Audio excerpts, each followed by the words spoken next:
মমতা বন্দ্যোপাধ্যায়ের দাওয়াই, আর তার 48 ঘন্টার মধ্যে কলকাতা থেকে জেলা জবরদখল উচ্ছেদে কোথাও চলল বুলডোজার, কোথাও জেসিবি।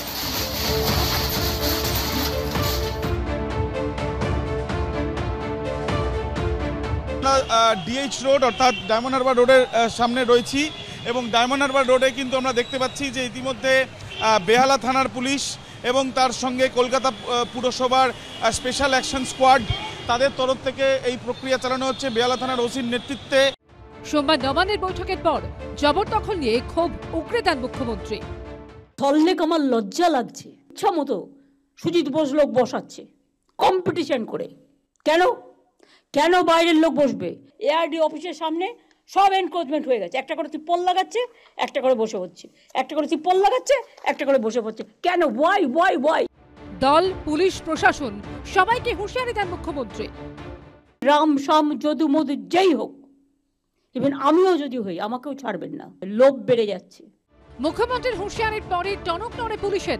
কলকাতা থেকে জেলা শুরু হলো অভিযান, নামানো হলো বুলডোজার, জেসিবি।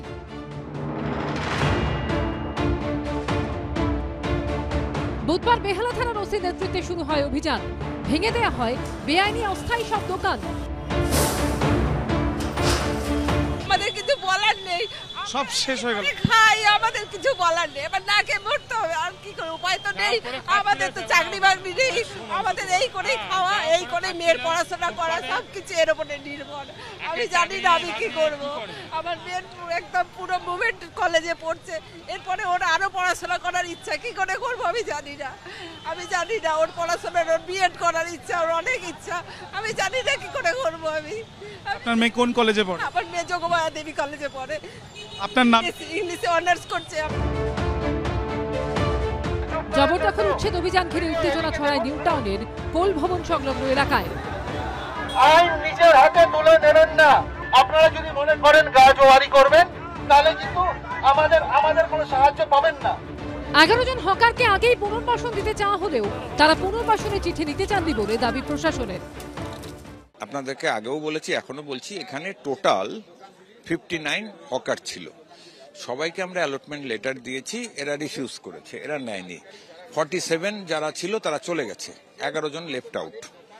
এইবার তারপরে এদের অফার লেটার ক্যান্সেল করি, আবার অফার লেটার দিই, টাউন বেন্ডিং কমিটিতে বসে মিটিং হয়, ডিসাইড করা হয় যে ওদের আরেকবার রিকোয়েস্ট করা হোক। দিয়ে রেখেছি, তাও নিতে আসেনি। এইবার ওদেরকে প্রতিনিয়ত লোক পাঠিয়ে রিকোয়েস্ট করছি যে আপনারা নিয়ে যান, অফার লেটারগুলো শিফট করে নিন। 11টি মানুষের জন্য 11টি মানুষ থাকার কথা, কি তার বাড়ির আরো 4 জন, 4 44 হওয়ার কথা, কিন্তু বাকি সব বাইরের লোকজন যাদের এখানে কোনো যোগাযোগ নেই, কোনো দরকার নেই, তারা নানা অছিলায় এসছেন। তারা এখানে ব্যবসাও করেন না, কোনো কিছুই না। এবং আপনারা তো শুনলেন যে সবাইকে অলরেডি পুনর্বাসন করা হয়েছে। বেহালার মতো নিউ টাউনেও চালানো হয় বুলডোজার। বুলডোজার মেশিন, বুলডোজার রাখা হয়েছে জঞ্জাল মুক্ত করার জন্য এবং ফুটপাতে এই পুনর্বাসন অভিযান, যা ফুটপাত দখল মুক্ত করার জন্য এনকেডি এর পক্ষ থেকে যে অভিযান করা হচ্ছে, তাদের আজই পুনর্বাসন দেওয়া হবে। প্রয়োজনে দোকানের জিনিসপত্র এনকেডি এর গাড়িতেই তারা অন্যত্র নিয়ে যেতে পারবেন, এমনটাও কিন্তু আশ্বাস দিচ্ছেন এনকেডি এর সিও প্রশান্ত বারুই। এর পাশাপাশি তিনি বলছেন, দোকান ভাঙার পর এলাকায় যা ময়লা পড়ে থাকবে তা সরানোর জন্যই তারা বুলডোজার এনেছেন। হকার নেতা গ্রেফতারি ঘিরে উত্তপ্ত হয়ে ওঠে এলাকা। 300 টাকা করে 3বার নিয়েছে। 3 তারিখে নয়। কোটি টাকার ব্যবসা। রবি গাঙ্গুলি কি পদে রয়েছেন? ও হকার ইউনিয়নের কি দায়িত্ব রয়েছে। কত বছর এখান থেকে মোটামুটি টাকা তুলছেন?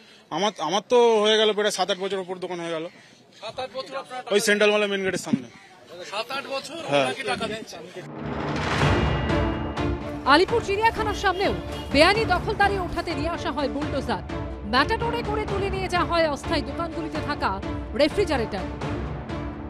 চিড়িয়াখানার বাইরে এনক্রোচমেন্ট ছিল, অবৈধ বেশ কিছু দোকান ছিল, যাদেরকে গত 3 দিন ধরে কলকাতা পুলিশের তরফ থেকে অ্যালার্ট করা হয়েছে যে তারা যাতে দোকান সরিয়ে নেন, কিন্তু তারপরেও অধিকাংশ দোকানদার তারা দোকান সরাননি। এটা অত্যন্ত গুরুত্বপূর্ণ রাস্তা দক্ষিণ কলকাতার, সেই কথা তারা শোনেননি এবং তারপর রীতিমতো বেশ কিছু দোকান যেগুলো রাস্তার উপর অবৈধভাবে গজিয়ে উঠেছিল, সেই দোকানগুলো কার্যত বুলডোজার দিয়ে ভেঙে এই মুহূর্তে কর্পোরেশনের যে ডাম্পার রয়েছে তাতে পুলিশ আধিকারিকরা তুলছেন। একের পর এক দোকান, কলকাতা পুরসভার ডাম্পার দেখাবো যেখানে ডাম্পার রয়েছে, এবং শুধু তাই নয়, একের পর এক দোকানে রাস্তার উপর ছিল। প্রত্যেকটা দোকানই কিন্তু ব্যবসায়ীরা এই মুহূর্তে রাস্তায় ছিল ওপর দাঁড়িয়ে রয়েছেন, এবং দোকান কার্যত পুরোপুরি যেগুলো অবৈধ ছিল সেগুলো পুরোপুরি এখান থেকে ভেঙে রাস্তার উপর থেকে সরানো হয়েছে। জবরদখল উচ্ছেদে কলকাতায় এই অভিযান চলবে বলে জানিয়েছেন পুলিশ কমিশনার। এই ড্রাইভটা চলতে থাকবে, and we will try and make sure that the streets আর যে পেমেন্টসগুলো যেখানে যেখানে মানে বেআইনিভাবে হকারগুলো বসে আছে ওদেরকে ওখান থেকে আমরা এভিক্ট করতে পারব। জবরদখল মুক্তির এই অভিযান ঘিরে মেয়র পরিষদ ও তৃণমূল বিধায়ক দেবাশিস কুমারের সঙ্গে বৈঠক করে হকার্স সংগ্রাম কমিটি। পুলিশ যেভাবে করছে, পয়সা দিয়ে বসাচ্ছে নতুন নতুন হকার, মেয়রকে আমরা বারবার বলেছি, মমতা বন্দ্যোপাধ্যায় যে কথা বলেছেন নতুন হকার বসানো এবং সৌন্দর্যের কথা, সেটা আমরা 100% একমত। কিন্তু আমরা এই উচ্ছেদ যেটা করেছে, বাড়াবাড়ি যেটা করেছে পুলিশ, কারণ পুলিশের বিরুদ্ধে মমতা বন্দ্যোপাধ্যায় বলেছে বিভিন্ন জায়গায় অঞ্চলগতভাবে বিরোধ হয়েছে। আমার মনে হয় যে মুখ্যমন্ত্রী যা বলেছেন তার মিটিংয়ে সেটাই পুলিশ অতি সক্রিয়তা ওরা বলছেন। আমাকে এখনো আমার সঙ্গে ওদের কোনো এই নিয়ে আলোচনা হয়নি। ওনারা যদি দেখান কোথায় অতি সক্রিয়তা, আমরা নিশ্চয়ই দেখি কোথায় আছে, আগে কথা বলি। এদিকে মঙ্গলবারের পর বুধবারও উচ্ছেদ অভিযানে নামে গড়িয়াহাট থানা। বাসন্তী দেবী কলেজ লাগোয়া ফুটপাত থেকে শুরু করে বালিগঞ্জ ট্রাম ডিপো অব্দি রাস্তায় চালানো হয় উচ্ছেদ অভিযান। আজ নিয়ে দ্বিতীয় দিন গড়িয়াহাটে এই যে বিভিন্ন ফুটপাতে যে দোকান রয়েছে সেইগুলো পরিষ্কার করার যে কাজ পুলিশের পক্ষ থেকে করা হচ্ছে। আমরা দেখতে পাচ্ছি গড়িয়াহাটের ঠিক পাশে এই মুহূর্তে বাসন্তী দেবী কলেজ লাগোয়া যে গড়িয়াহাট ফুটপাত রয়েছে, সেখানে গড়িয়াহাট থানার পক্ষ থেকে সমস্ত ফুটপাতের যে দোকান রয়েছে সেখানে পুলিশের পক্ষ থেকে সতর্ক বার্তা দেওয়া হচ্ছে। তাদেরকে বলা হচ্ছে যে তারা যেন দোকানের যে পরিমাপ সেগুলো যাতে সরিয়ে দেওয়া হয়, তারা যাতে সেখানে নিয়ম অনুযায়ী সেটা রাখেন, এবং তাদেরকে এটাও বলা হচ্ছে যে আগামীকাল অভিযান করা হবে। সোমবার নবান্নের বৈঠকে হাতিবাগান মার্কেটের পরিস্থিতি নিয়েও ক্ষোভ প্রকাশ করেছিলেন মমতা বন্দ্যোপাধ্যায়। হাতিবাগানটা কখনো তাকিয়ে দেখেছেন কি অবস্থা? গড়িয়াহাটে আপনারা স্টল দিয়েছেন ভালো কথা, কিন্তু স্টলের পেছনটা আবার কিন্তু তিপ্পল লাগিয়েছে কালো লাল। সেই জন্য এমন কিছু সিস্টেম করতে হবে যাতে ওটা দেখতে ভালো লাগে। হাতিবাগানে ওই দিন চলে পুলিশি অভিযান। আমরা এই মুহূর্তে রয়েছি শ্যামপুকুর থানা এলাকার হাতিবাগানে, এবং যে ছবি দেখা যাচ্ছে হাতিবাগানে ফুটপাতের ওপর যে দোকান রয়েছে সেগুলো সরানোর প্রক্রিয়া শ্যামপুকুর থানার তরফ থেকে করা হচ্ছে। শ্যামপুকুর থানার সিনিয়র অফিসাররা রয়েছেন। যখন ওখানে দখল হচ্ছিল তখন মুখ্যমন্ত্রী কি করছিলেন? মুখ্যমন্ত্রী নিজে দক্ষিণ কলকাতার বাসিন্দা, ওখান দিয়ে নিজে তিনি যাতায়াত করেন, কিভাবে এনক্রোচমেন্ট হচ্ছে তিনি জানেন না? এ তো খুব অযৌক্তিক তুলনা, এটা একেবারে সম্পূর্ণভাবে এগুলো কোনো যুক্তিসম্মত তুলনা হতে পারে না। যেখানে কোনো ধাঁচা সরানোর বিষয়, সেখানে যে যন্ত্র ব্যবহার করলে ধাঁচাটা সরানো যায় তো সেই যন্ত্রই ব্যবহার হবে। এরই মধ্যে হকার উচ্ছেদ নিয়ে বৃহস্পতিবার নবান্নে বৈঠক ডেকেছেন মুখ্যমন্ত্রী। জেলা শাসক, পুলিশ সুপার, সচিবদের সঙ্গে বৈঠকে বসবেন তিনি। এদিকে জবরদখল উচ্ছেদ অভিযানে শুধুমাত্র কলকাতাতেই নয়, জেলায় জেলায়ও চলল বুলডোজার, জেসিবি। সিউড়ি শহরের একাধিক এলাকা বেআইনি জবরদখল মুক্ত করতে অভিযানে নামে সিউড়ি পুরসভা। বুলডোজার দিয়ে ভেঙে গুঁড়িয়ে দেওয়া হয় বেআইনি অস্থায়ী দোকান। আগে আমরা দুবার করেছি, আবার বসে গেছে, সেই জন্য আবার নতুন করে আমাদের মাননীয় মুখ্যমন্ত্রী নির্দেশ দিয়েছে। আমরা অল কাউন্সিলর আমরা সবাই নেমেছি, আজ থেকে অভিযান আর কন্টিনিউ চলবে। পুরো এলাকার সরকারি জমিতে অবৈধ নির্মাণ ভাঙার কাজ শুরু করল আলিপুরদুয়ার পুরসভা। দখলমুক্ত করার কাজ শুরু হলো বক্সা ফিডার রোডেও। বুলডোজার এনে উচ্ছেদের কাজ শুরু করল প্রশাসন। ভেঙে ফেলা হলো নিকাশি নালার উপর অবৈধভাবে তৈরি সমস্ত নির্মাণ। যারা অবৈধভাবে কনস্ট্রাকশন করে রাখছে, পাবলিক এতে অনেক হ্যারাস হচ্ছে, মানুষের অসুবিধা হচ্ছে। মানুষের স্বার্থে আপনারা জানেন যে আমরা এবং আমাদের মাননীয় মুখ্যমন্ত্রী কাজ করে থাকে।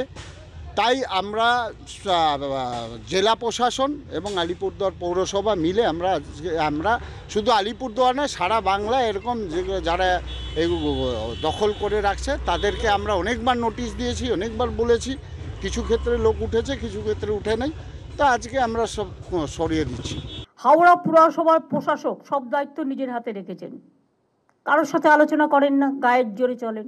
কোনো কাউন্সিলর না থাকায় এমএলএরা অ্যাডভান্টেজ নিচ্ছে। অ্যাডভান্টেজটা কি বুঝতেই পারছো, আমি আর ভেঙে বললাম না। সোমবার নবান্নের বৈঠকে হাওড়ার পুর প্রশাসনের কাজ নিয়ে তীব্র ক্ষোভ প্রকাশ করেছিলেন মুখ্যমন্ত্রী। বুধবার হাওড়ার রানীহাটি মোড়ের কাছে 16 নম্বর জাতীয় সড়কের ধারে চলল উচ্ছেদ অভিযান। বুলডোজার জেসিবি দিয়ে ভেঙে গুঁড়িয়ে দেওয়া হয় একের পর এক অবৈধ দোকান। 18 নম্বর বাদের বেণীমাধব মুখার্জি লেনের অবৈধ নির্মাণ ভেঙে দেয় হাওড়া পুরসভা। এনআরএস মেডিকেল কলেজ হাসপাতালের গেটের বাইরে এজেসি বোস রোড লাগোয়া ফুটপাথে উচ্ছেদ অভিযান চালায় পুলিশ। এনআরএস হাসপাতালের ঠিক বাইরে যেটা দেখা যাচ্ছে যে এই মুহূর্তে মুচিপাড়া থানার যিনি পুলিশ রয়েছেন, পুলিশ কর্মীরা কিন্তু এই মুহূর্তে এমার্জেন্সি গেট থেকে একদম যে অপর একটি এনআরএস এর গেট রয়েছে সেই গেটের বাইরে যারা হকাররা রয়েছেন তাদেরকে উঠে যাওয়ার কথা বলছেন।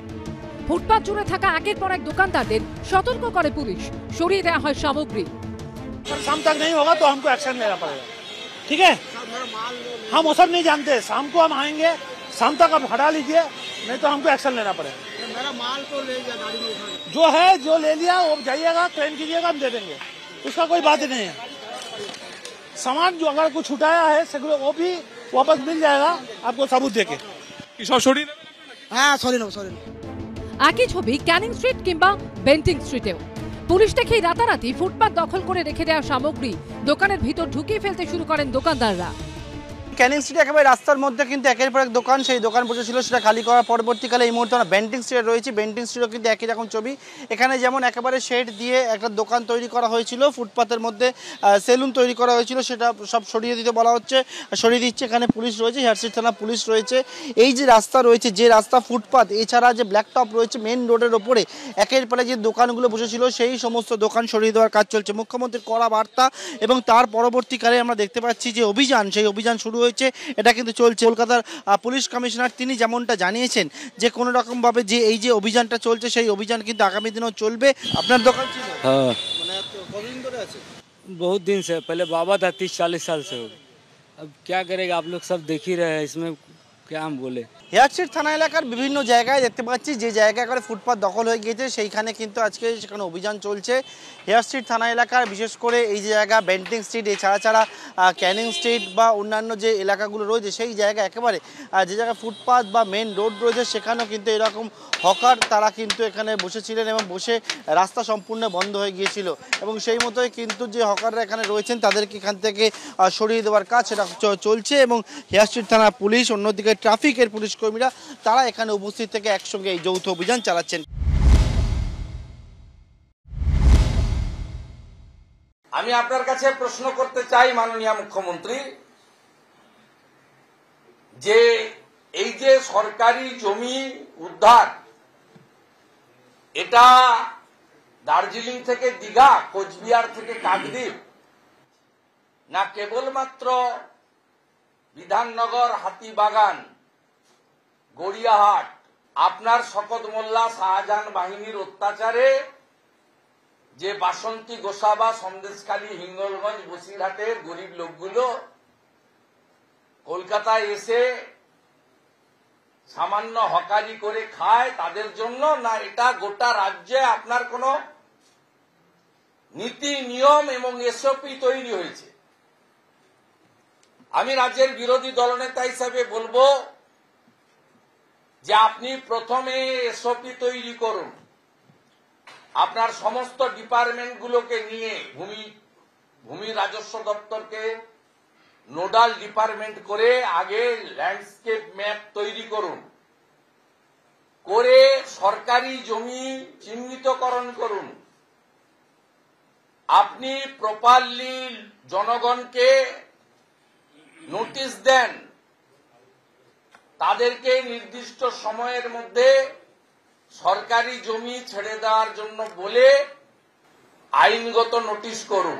বিজেপি পরাজয়ের পর বিজেপির হাতে কোনো ইস্যু নেই, সেই কারণে যেটা নন ইস্যু সেখানে গন্ডগোল করে প্রচারের জন্য এই ধরনের কাজ করছেন বিজেপি নেতৃবৃন্দ। আমি তাদের বলবো, যখন যারা এত কথা বলছেন যে হকারদের, রাজ্য সরকার কিন্তু হকার উচ্ছেদের কথাটা ঠিক না, হকারদের নিয়ম কানুন মাপ মতো ফুটপাতের মধ্যে থাকা, যাতে পথচারীদের অসুবিধা না হয়, এইটার সঙ্গে সামগ্রিক হকার উচ্ছেদের কোনো সম্পর্ক নেই, বিকৃত তথ্য। আমি বিজেপি নেতাদের বলবো, যখন স্টেশনে হকার উচ্ছেদ হয়, যখন হকারদের ওপর লাঠি চালিয়েছিল শিয়ালদা স্টেশনে, তখন বিরোধী দলনেতা আর অন্যান্য বিজেপি নেতারা কোথায় ছিলেন? কেন্দ্রীয় সরকার তো।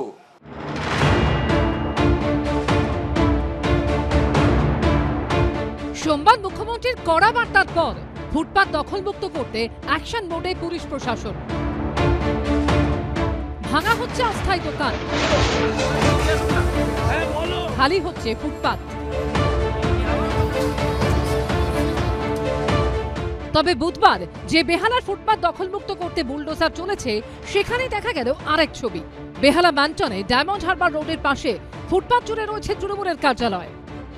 আমরা দাঁড়িয়ে রয়েছি বেহালার ডায়মন্ড হারবার রোডের ওপরে ম্যান্টন অঞ্চলের সামনে, এবং এখানে দীর্ঘদিন ধরে এই যে জায়গা দেখা যাচ্ছে, এটি ছিল পার্থ চট্টোপাধ্যায়, প্রাক্তন শিক্ষামন্ত্রী, তার কিন্তু এই পার্টি অফিস, যে পার্টি অফিসে তৃণমূলের কর্মী সমর্থকরা তারা বসতেন। কিন্তু যেটা জানা যাচ্ছে যে তার গ্রেপ্তারির পর থেকে অধিকাংশ সময়ই বন্ধ অবস্থায় থাকে। কিন্তু এই যে পার্টি অফিসটি, সেই পার্টি অফিস দেখা যাচ্ছে যে মেন রাস্তা এবং ফুটপাতের ওপরেই তৈরি করা হয়েছে। একদিকে যেমন ফুটপাত বেআইনিভাবে যেই সব জায়গায় দখল করা হয়েছে সেগুলো মুক্ত করার কাজে একেবারে অ্যাকশন মোডে পুলিশ, অন্যদিকে এই পার্টি অফিসও দেখা যাচ্ছে বেহালাতে, যে পার্টি অফিস এখনো একইভাবে রয়েছে। স্থানীয়রা বলছেন, নিয়োগ দুর্নীতি মামলায় পার্থ চট্টোপাধ্যায় গ্রেফতার হওয়ার পর থেকেই বন্ধ রয়েছে এই পার্টি অফিস। স্থানীয়রা বলছেন, পার্থ চট্টোপাধ্যায় যখন জেলের বাইরে ছিলেন তখন তিনি মাঝে মধ্যে আসতেন এই পার্টি অফিসে। এখানে অ্যাকচুয়ালি করা হয়েছিল যেটা, যে স্কট ফর্ট এসে বসবে, তারা তো ভেতরে ঢুকতো না, তারা বর্ষার জলে ভিজবে, তার জন্য এইটা করা হয়েছিল। লকডাউন শুরু হলো তখন পার্থদা ভেতরে ঢুকতেন না, উনি এখানেই বসতেন এসে। যখন অ্যারেস্ট হয়ে গেল তারপরে খোলা হতো, 2-4 দিন খোলা হয়েছে, তারপর থেকে টোটালি বন্ধ হয়ে গেছে। এখন কেউ আসে না, বন্ধ আছে, 1-1.5 বছর ধরে বন্ধ আছে। ক্যারাম বোর্ড থেকে চেয়ার, টেবিল ফ্যান, আলমারি কি নেই? মাথার উপরে বড় বড় পোস্টার।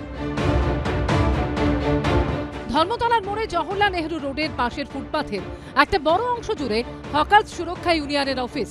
রীতিমতো ত্রিপলের মাচা করে অস্থায়ী অফিসের আকার দেওয়া হয়েছে। কলকাতার বিভিন্ন ফুটপাতে যেখানে বেআইনিভাবে দখল করা হয়েছে, সেই সব জায়গাকে একেবারে দখল মুক্ত করার চেষ্টা চালাচ্ছে পুলিশ। আমরা দাঁড়িয়ে রয়েছি জওহরলাল নেহরু রোডের ওপরে, এবং এখানে দেখা যাচ্ছে যে একটি জায়গা যেখানে স্পষ্টত লেখা রয়েছে যে হকার সুরক্ষা ইউনিয়ন।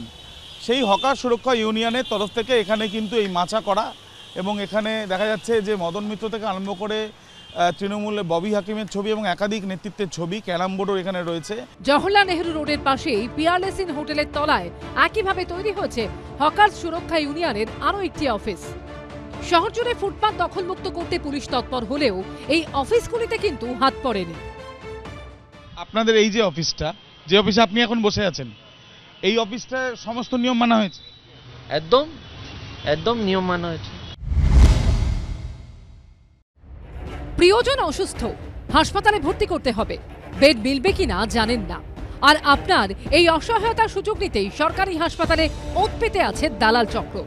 এই চক্র ভাঙতে প্রশাসনের হুঁশিয়ারি থেকে পুলিশের অভিযান নানা সময় নানা ছবির সামনে এলেও এতে যে আদতে দালালদের পায়ের শিকল পরানো যায়নি, বুধবার ফের প্রমাণ মিলল তার। এই দালাল রাজ চলার অভিযোগে বারবার যে এসএসকেএম শিরোনামে এসেছে, বুধবার সেখানেই 3 জনকে পাকড়াও করল কলকাতা পুলিশের গুন্ডা দমন শাখা। অভিযোগ, রোগী ভর্তি করানো, ডাক্তার দেখানোর ব্যবস্থা করে দেয়া, তো কখনো হাসপাতালে ভর্তি থাকা পরিজনের সঙ্গে দেখা করার সুযোগ করে দেওয়ার নামে টাকা হাতিয়ে নেওয়া হচ্ছে। নানা সময় চলে অভিযান, নানা সময় চলে গ্রেপ্তার, কিন্তু তারপরও সরকারি হাসপাতালে রমরমা দালাল চক্রের। এসএসকেএম হাসপাতালে রয়েছে, শুধু এসএসকেএম হাসপাতাল না, এসএসকেএম হাসপাতাল সহ কলকাতার বিভিন্ন যে সরকারি হাসপাতালগুলো রয়েছে, সেই সমস্ত হাসপাতালে আজকে কলকাতা পুলিশের গুন্ডা দমন শাখা তারা কিন্তু একটা বিশেষ অভিযান চালায়, এবং সেই অভিযানে এসএসকেএম হাসপাতাল থেকে 3 জনকে পাকড়াও করা হয়েছে, যারা কিনা রোগীর যারা দূর দূরান্ত থেকে রোগীর পরিজনেরা আসে রোগী ভর্তি করিয়ে দেওয়া, এমনকি হাসপাতালে রোগী যে ভর্তি রয়েছে সেই রোগীকে যাতে দেখতে যায় পরিজনেরা যাতে দেখতে যায় ভেতরে হাসপাতালের ভেতরে সেই ব্যবস্থা করে দেওয়ার নাম করে টাকা তোলার অভিযোগ 3 জনকে পাকড়ায়। একই অভিযোগে মেডিকেল কলেজ হাসপাতাল থেকেও 2 জনকে পাকড়াও করা হয়েছে। তারা দুজনই অ্যাম্বুলেন্স চালক। যে বুলডোজার রাজনীতি নিয়ে একসময় উত্তরপ্রদেশ উত্তাল হয়েছিল, হঠাৎ করে বাংলায় সেই বুলডোজারের আগমন কেন? কথায় কথায় যোগী আদিত্যনাথের সরকারের বুলডোজার চালানোর তীব্র নিন্দা করত বিরোধীরা। উল্টো দিকে গর্বের সঙ্গে যোগীর বুলডোজার চালানোর প্রশংসা করত বিজেপি। যোগীকে তো বুলডোজার বাবা আখ্যাও দিয়ে দিয়েছিল তারা। যোগী নিজেও বলতেন, যারা সরকারি জমি জবরদখল করে আছে তাদের কি আরতি করব নাকি? উত্তরপ্রদেশের শেষ বিধানসভা নির্বাচনে যোগীর বুলডোজার রাজনীতির জনপ্রিয়তার তলায় চাপা পড়ে গেছিল সমাজবাদী পার্টি কংগ্রেস। বুলডোজার রাজনীতির উপর ভর করে এবারও বিরোধীদের পিষে দিতে লোকসভা নির্বাচনের প্রচারে উত্তরপ্রদেশে গিয়ে খোদ নরেন্দ্র মোদী বলেছিলেন, কোথায় বুলডোজার চালাতে হয় আর কোথায় নয় তা নিয়ে তাদের যোগীদের কাছ থেকে শিক্ষা নেওয়া উচিত। বিচারপতি থাকাকালীন বেআইনি নির্মাণ সংক্রান্ত একটি মামলায় কলকাতা পুরসভার আইনজীবীর উদ্দেশ্যে অভিজিৎ গঙ্গোপাধ্যায় বলেছিলেন, দরকার পড়লে যোগী আদিত্যনাথের থেকে কিছু বুলডোজার ভাড়া করুন। পরে অভিজিৎ গঙ্গোপাধ্যায় বিজেপিতে যোগ দেন। এছাড়াও বঙ্গ বিজেপির নেতারাও নানা সময় বলতেন, পশ্চিমবঙ্গ উত্তরপ্রদেশ হবে, বুলডোজার চলবে। উত্তরপ্রদেশের মতো পশ্চিমবঙ্গেও বুলডোজার চলবে। বিজেপি পরে টাইট করে দেবে, অসুবিধা। বিজেপিতে যখন বিজেপি সরকার তৈরি হবে 26-এ বুলডোজার চলবে। এবার বাংলায় জবরদখল উচ্ছেদে কোথাও বুলডোজার, কোথাও জেসিবি নামার পর বুলডোজার নিয়ে শুরু হয়েছে চাপানুতোর। আগামীকাল সিদ্ধান্ত পুনর্বিবেচনা না হলে আগামী পরশু থেকে যেখানে হকার উচ্ছেদ করবে সেখানে পশ্চিমবাংলার জনগণকে, সমস্ত ধরনের মানুষকে, এলাকার ক্লাব, প্রতিষ্ঠান, জনপ্রতিনিধি, বিজেপির কার্যকর্তা, তাদের সকলকে আমি অনুরোধ করব বিরোধী দলনেতা হিসাবে বাধা দিন। কি করবে? গ্রেফতার করবে, নিয়ে আসুন।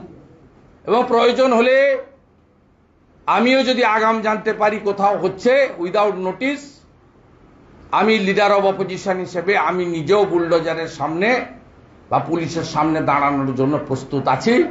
আমার কলিগ এমএলএদেরকেও একইভাবে আমি আহ্বান করব।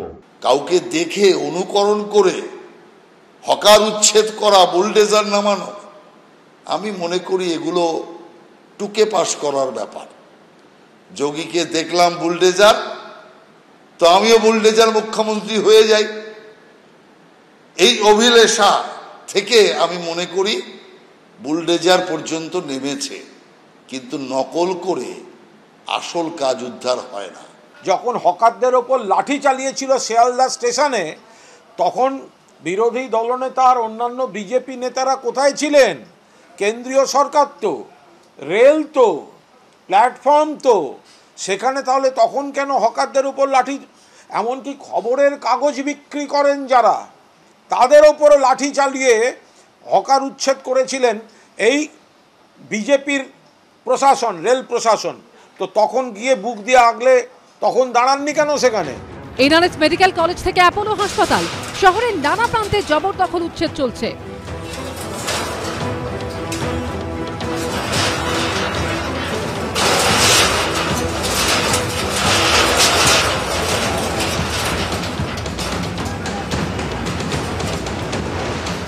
মুহূর্তে আমরা আলিপুর চিড়িয়াখানার সামনে রয়েছি এবং যে ছবি আমরা দেখাবো এটা মুখ্যমন্ত্রী মমতা বন্দ্যোপাধ্যায়ের লাইন অফ রুট, অর্থাৎ তিনি যখন নবান্ন যান এই রাস্তার উপর দিয়ে তিনি প্রত্যেক দিন নবান্ন যান।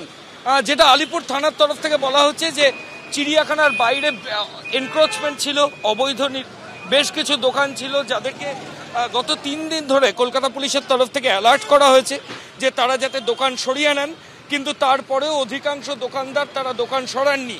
রীতিমতো বুলডোজার এবং ডাম্পার নিয়ে এসে এখানকার সমস্ত অবৈধ নির্মাণ যেগুলো রয়েছে সেগুলো কিন্তু এখান থেকে সরিয়ে দিচ্ছেন। এবং পুলিশের তরফ থেকে বারবার যেটা বলা হচ্ছে যে এর আগেও তাদেরকে সতর্ক করা হয়েছিল যে কোনোভাবে এনক্রোচমেন্ট করা যাবে না, এটা অত্যন্ত গুরুত্বপূর্ণ রাস্তা দক্ষিণ কলকাতার, সেই কথা তারা শোনেননি। এবং তারপর রীতিমতো বেশ কিছু দোকান যেগুলো রাস্তার ওপর অবৈধভাবে গজিয়ে উঠেছিল সেই দোকানগুলো কার্যত বুলডোজার দিয়ে ভেঙে এই মুহূর্তে কর্পোরেশনের যে ডাম্পার রয়েছে তাতে পুলিশ আধিকারিকরা তুলছেন।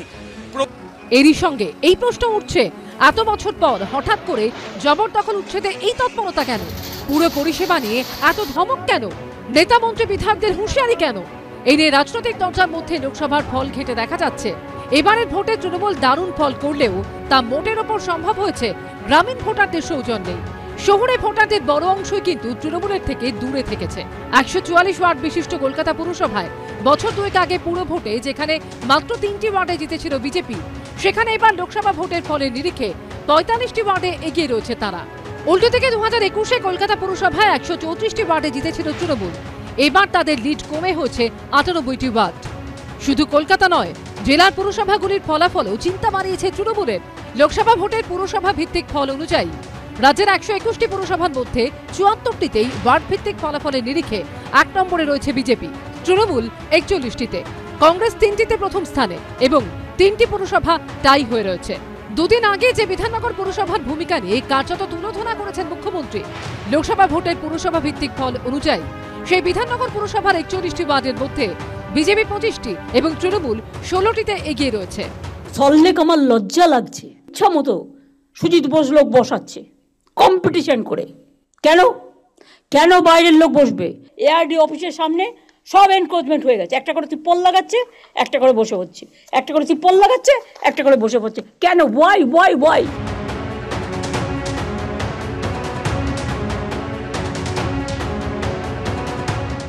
কৃষ্ণা চক্রবর্তী বলছেন ব্যর্থতা, সেই ব্যর্থতা যাতে না হয় সেটা আমার নেত্রী, আমার গুরুজন, আমাদের পথ প্রদর্শক, যাকে দেখে সারাটা জীবন রাস্তায় নেমেছি, তার মানে কি ওনার পথকে, ওনার মতকে, ওনার কথাকে আমার সারা হৃদয়ের মধ্যে সেটা রয়েছে। আমার ভুলটা ভুল করতে পারিনি, আগামী দিন সেই জায়গাটাতে যাতে না হয়। আমি আগের দিন অঙ্কতে কাঁচা ছিলাম, আমি এখন অঙ্কতে ভালো হয়ে গেছি, আমি ভালো হব। কালকে তো কৃষ্ণা চক্রবর্তী মেয়র, তিনি বলছেন তিনি ব্যর্থতা দায় স্বীকার করে নিচ্ছেন, তিনি ব্যর্থ মানে তো পুরো বোর্ডই ব্যর্থ। মেয়র তো হেড অফ দ্য ইনস্টিটিউশন। কেন দুটো পদ হচ্ছে as per municipal corporation act elected, mayor and chairman. তো একা আমি তাহলে পড়ে থাকবো, মানে উই অল আর ফেলিওর। সেই ফেলিওরটা বাকি 40 জন বা 39 জন কাউন্সিলর নেবে কিনা সেটা তাদের জিজ্ঞেস করুন। এই ব্যর্থতার দায় মেনে নেওয়া কিভাবে দেখছেন? দেখুন, ব্যর্থতার দায় মেনে নেওয়াটা উনি বলে দিলেন, আমার মনে হয় 41 জনকে বসিয়ে বলা উচিত ছিল। আমি তাহলে অন্তত বাকিরা কি বলতো আমি জানি না, আমি কন্ট্রাডিক্ট করে বলতাম যে আমরা কাজ করার ইচ্ছে নেই, সেই জন্যে আমরা নিজেদের ব্যর্থ বলছি।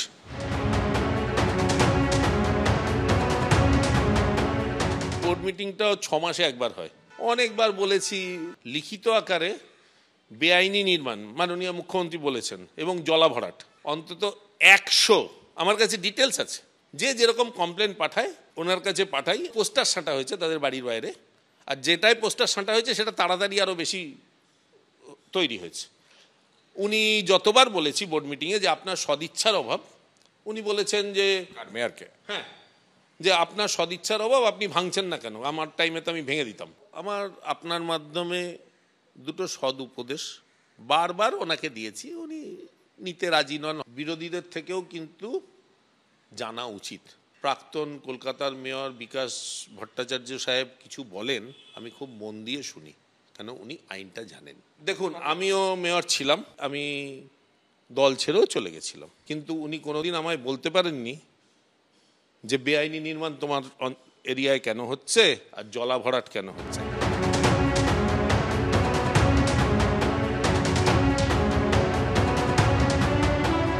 মানে যতটা কাজ দেখানো তার থেকে বেশি প্রচারের আলোতে আসা।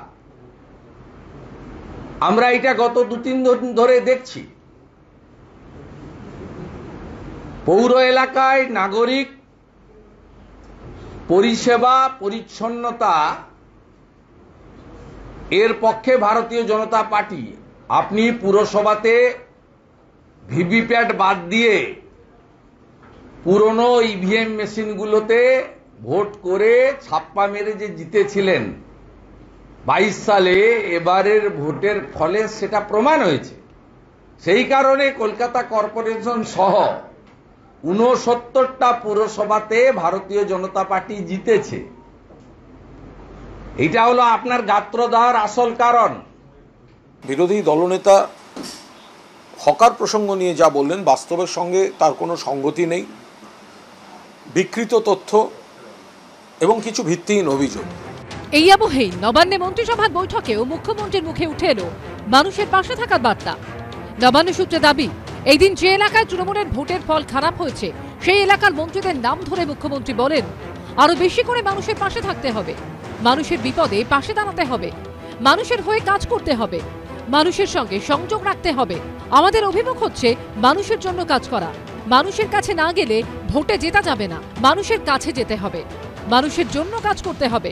আগামী দিনে এই কথা মাথায় রেখে কাজ করতে হবে সমস্ত নেতা মন্ত্রীদের। তৃণমূলের ভেতরে অবিশ্বাসের বাতাবরণ হয়ে গেছে এই লোকসভা নির্বাচন। অদ্ভুত লোকসভা নির্বাচনে তৃণমূল ভালো ফল করবার পরেও তাদের ভেতরে আত্মবিশ্বাসে চির ধরে গেছে।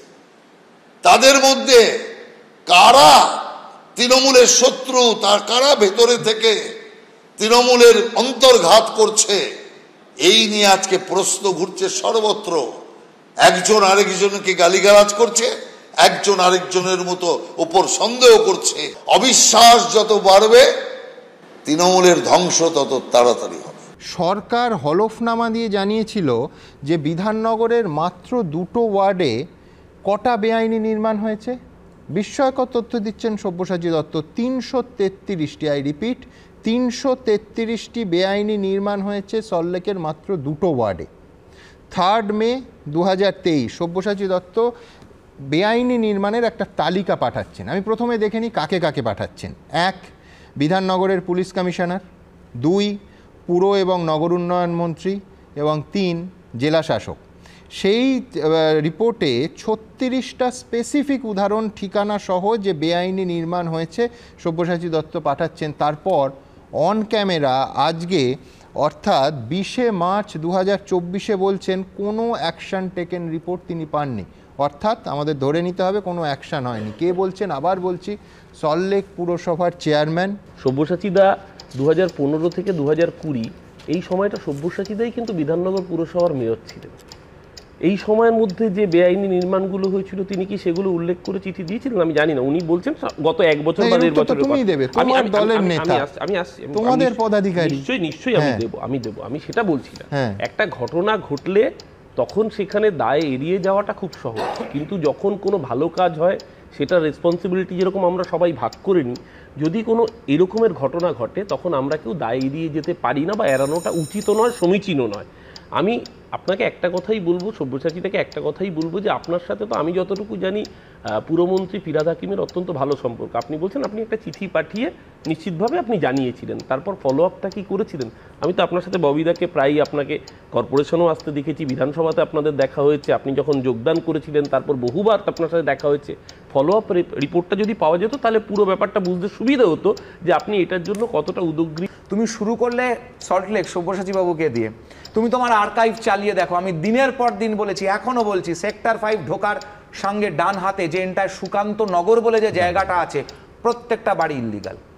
প্রত্যেকটা বাড়ির, 2টো বাড়ির মাঝখানে কোনো ফাঁক নেই। দুর্নীতির সূর্য সন্তানদের যদি আপনি সুযোগ দেন আর টাকা দেন, ও গার্ডেন রিচ থেকে খাল কেটে আপনার বাড়ি পর্যন্ত জাহাজ নিয়ে পৌঁছে যাবে। দুর্নীতির কি দেখেছেন? তো এইসব মানে সিন্ডিকেট, বালি এফআইআর এইসব ছিল। তো সব কিছুর অঙ্কটা হচ্ছে কোথায় জানেন তো? ওই ফ্লোর এরিয়া রেশিওর ওপরে। এই ফ্লোর এরিয়া রেশিও এফআইআরের ওপরে টাকা নির্ধারিত করা থাকে, কত পাবে, বখরা কত পাবে, আর এই কত নিচে যাবে, কত উপরে যাবে, এই বখরাটা পুরো সেট করা থাকে। কে যুক্ত না বলতে পারেন? পুলিশ থেকে শুরু করে মেয়র থেকে শুরু করে কাউন্সিলর, সমস্ত সিন্ডিকেট। আপনি এই 15 নম্বর বড় তো শুধু বলছেন, কেন তপসিয়া, ট্যাংরা এইসব জায়গায় হচ্ছে না? একদম। আপনি বলুন তো, আজকে বিধাননগর, তার সঙ্গে পুকুর বোঝানো। আজকে আমরা বারবার করে বলছি যে জিনিসটা, যে এটা কি হচ্ছেটা কি, আপনি বারবার একটা কথা বলছেন, আপনাদের এই যে ভাগের লড়াই, মানে ভয়ঙ্কর ভাগের লড়াই চলছে। কে কত নেবে, এটা কম্পিটিশন, কে কত তাড়াতাড়ি দিতে পারবে। তুমি দাও তাহলে তুমি থাকবে, অরূপ একটু আগে একটা কথা বলছিল কালেকটিভ রেসপন্সিবিলিটির কথা, খুব ভালো লাগছিল শুনতে। তাহলে রেসপন্সিবিলিটি নেবে না মেয়র? কেন পদত্যাগ করবে না? আজকে এই জায়গাগুলো থেকে টাকা তোলে কার কাছে যায়, কোথায় যায় টাকা বলতে হবে তো। আজকে পুকুর বোঝাই হচ্ছে, ওরা বলতে পারবে, অরূপ বলতে পারবে, বলুন। আজকে বাইপাসের পাশে বড় বড় জলাজমি ভর্তি হচ্ছে, কারা কাউন্সিলর? শুধু কলকাতা বা বিধাননগরী নয়, লোকসভা ভোটের ফল অনুযায়ী দুর্গাপুর, আসানসোল, শিলিগুড়ির মতো কর্পোরেশনে বড় ব্যবধানে তৃণমূলকে পিছনে ফেলে এগিয়ে গেছে বিজেপি। জোট টক্কর রয়েছে চন্দননগর পুরসভায়। এই পরিস্থিতিতে বছর দেড়েকের মধ্যেই আবার বিধানসভা নির্বাচন। তার আগে শহরে ভোটারদের মন ফিরে পেতেই কি মরিয়া তৃণমূল? তাই কি জবরদখল উচ্ছেদে হঠাৎ করে এত সক্রিয়তা? বেআইনি নির্মাণ বন্ধ করতে মুখ্যমন্ত্রীর হুঁশিয়ারি, অবিলম্বে তোলা আদায় বন্ধ করার নির্দেশ। আমি টাকা তোলার মাস্টার চাইছি না, আমি জনসেবক চাইছি। আমি মানুষকে খুব ভালোবাসি, কিন্তু মানুষকে যারা ভালোবাসে না, আমার তাদের ছুঁড়ে ফেলতে 1 সেকেন্ডও লাগবে না। দুর্গাপুরের হালও খুব খারাপ, ওয়ার্ডগুলো কোনো কাজ করছে না। ওই যে কাউন্সিলর নেই যেখানে, সেখানে একটা ফর্মুলা বের করো। দুর্গাপুর পুরসভা বর্ধমান দুর্গাপুর লোকসভা কেন্দ্রের অন্তর্গত এই আসনে এবার প্রায় 1,40,000 ভোটে বিজেপিকে হারিয়েছে তৃণমূল। কিন্তু লোকসভা ভোটের ফলে নিরিখে দুর্গাপুর পুর এলাকায় দেখা গেছে উলটপুরাণ। দুর্গাপুরে 43টি ওয়ার্ডের মধ্যে 33টিতে এগিয়ে রয়েছে বিজেপি, তৃণমূল মাত্র 10টি ওয়ার্ডে। আমরা সর্বক্ষেত্রেই যেখানে আমাদের লস হয় সেটা আমরা যথেষ্টভাবে নিরীক্ষণ করি, বিশ্লেষণ করি এবং কী কারণে মানুষ আমাদের সমর্থন করেনি সেইটা জানার চেষ্টা করি। কর্পোরেশন ভোট 2 বছর পেয়ে যাবে, ভোট করে সাহস পাচ্ছে না, কারণ ভোট হলেই ভোটটা বিজেপি করবে। তাই তারা আতঙ্কের মধ্যে ছিল। তারা ভেবেছিল লোকসভা নির্বাচনে আমরা যে কোনো ভাবে রিজার্ভ ভালো করব, তারপরে নির্বাচনে যাব। তারপরেও দুর্গাপুরের মানুষ দুহাতে বিজেপির আশীর্বাদ করেছে, সমর্থন করেছে। আসানসোল পুরসভা আসানসোল লোকসভারই অন্তর্গত। সেখানে এবার বিজেপিকে প্রায় 60,000 ভোটে হারিয়েছে তৃণমূল। কিন্তু এখানেও দুর্গাপুরেরই পুনরাবৃত্তি হয়েছে। আসানসোল পুরসভার মোট 106টি ওয়ার্ড রয়েছে। লোকসভা ভোটের ফল অনুযায়ী 76টিতে এগিয়ে বিজেপি, তৃণমূল মাত্র 29টিতে। তৃণমূল ও বিজেপির মধ্যে একটি আসন টাই।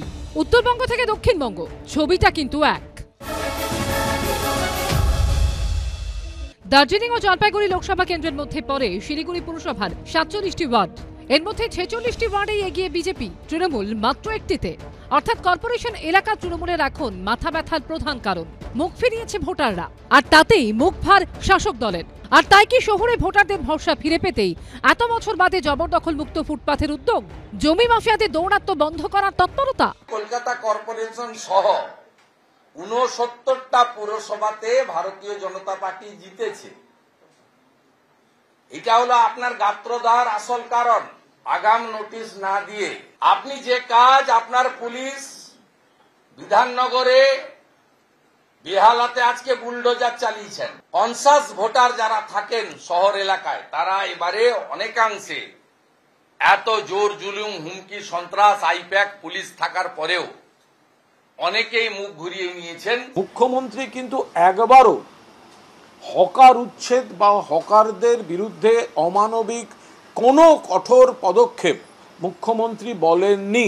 ফলে হকাররা নিশ্চয়ই থাকবেন, কিন্তু নিয়ম নীতি এবং মাপ অনুযায়ী। গঙ্গাপাড়ের এই পুরসভায় তৃণমূলের থেকে এগিয়ে না গেলেও বাড়ছে বিজেপি।